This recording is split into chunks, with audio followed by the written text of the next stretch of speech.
Peut-être, je ne sais pas si une fois ne sera pas coutume, mais permettez-moi de profiter de cette conférence de presse. Ça m'arrive pas souvent de le dire comme ça, mais j'ai vraiment envie de passer un énorme coup de gueule ce matin en conférence de presse, parce que nous avons les socialistes qui participent à la destruction en règle du devoir de vigilance des multinationales. Ce texte fondamental pour lequel on s'est battu pendant 5 ans, qui est issu d'une mobilisation de plus d'une dizaine d'années de la société civile, qui permet de mettre un terme à l'impunité des multinationales, qui permet aux victimes d'accéder à la justice de crimes qui sont commis par les entreprises multinationales, qui font du profit en exploitant les travailleurs, en exploitant la nature, en détruisant l'environnement. Ce texte qu'on avait gagné il y a à peine 1 an et demi, voilà qu'il est remis en cause, voilà qu'il est détricoté, voilà qu'il est détruit. Par quoi? Une alliance des socialistes, des libéraux et de la droite. Et je dois dire et regretter que les socialistes ont cédé sur toute la ligne au chantage qui était posé par la droite de cet hémicycle, qui menaçait d'un deal avec l'extrême droite. Et on se retrouve à la fin avec un texte qui est complètement vidé de sa substance, dans lequel les seuils sont considérablement relevés, où la responsabilité civile est supprimée, où les plans de transition climatique sont eux aussi supprimés. Bref, les victimes des crimes des multinationales ne pourront plus avoir accès à la justice.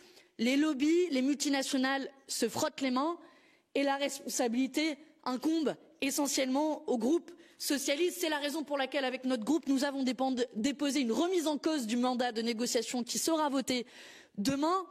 Et ce vote sera essentiel. Ce vote n'est pas seulement sur le texte omnibus et la destruction du devoir de vigilance des multinationales. Ce texte aura pour faire valoir 2 tests auprès du groupe socialiste. J'en appelle aux députés socialistes à rompre les rangs, à désobéir et à revenir à ce pourquoi ils ont été élus, c'est-à-dire protéger les victimes des violations des multinationales. Il aura à faire valoir 2 tests aussi, parce que si les socialistes ne se réveillent pas aujourd'hui, alors nous serons condamnés jusqu'à la fin du mandat à accepter ces deals de la honte, et je pèse mes mots, qui vont détruire peu à peu le peu de droits que nous avons gagnés à l'échelon européen. Deuxième sujet rapidement que je voulais aborder, la situation à Gaza, pour lequel il y a un débat qui se déroule ce matin.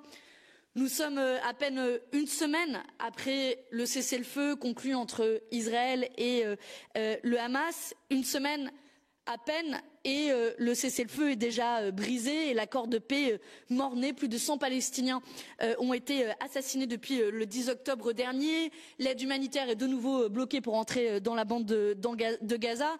Et évidemment, Benjamin Netanyahou n'en est pas à son premier coup d'essai de briser le cessez-le-feu, avec toutes les conséquences que cela peut avoir pour une population qui est déjà exsangue et dans une urgence absolue.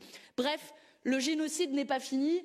Il n'est pas fini et pour autant nos dirigeants européens en sont encore à tergiverser et finalement se dire que le peu de mesures qu'ils avaient envisagées pour sanctionner le gouvernement israélien allaient partir directement à la poubelle, reléguées aux calendes grecques, comme si la question de la paix ne se posait toujours pas dans la bande de Gaza, comme si il y avait un calendrier contraignant de retrait des troupes israéliennes, comme si il n'y avait pas de tutelle néocoloniale insupportable sur la bande de Gaza.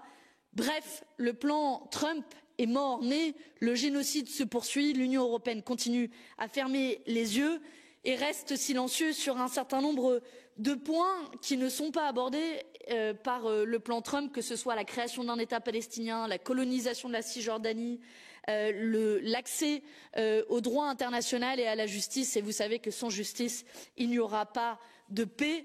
Sans justice, ceux qui ont commis ces crimes abominables ne seront pas jugés, et c'est la raison pour laquelle nous continuerons à nous battre sans relâche pour des sanctions contre le gouvernement israélien, un embargo sur les armes, la suspension totale, immédiate et complète de l'accord d'association entre l'Union européenne et Israël, et une application pleine et entière du droit international.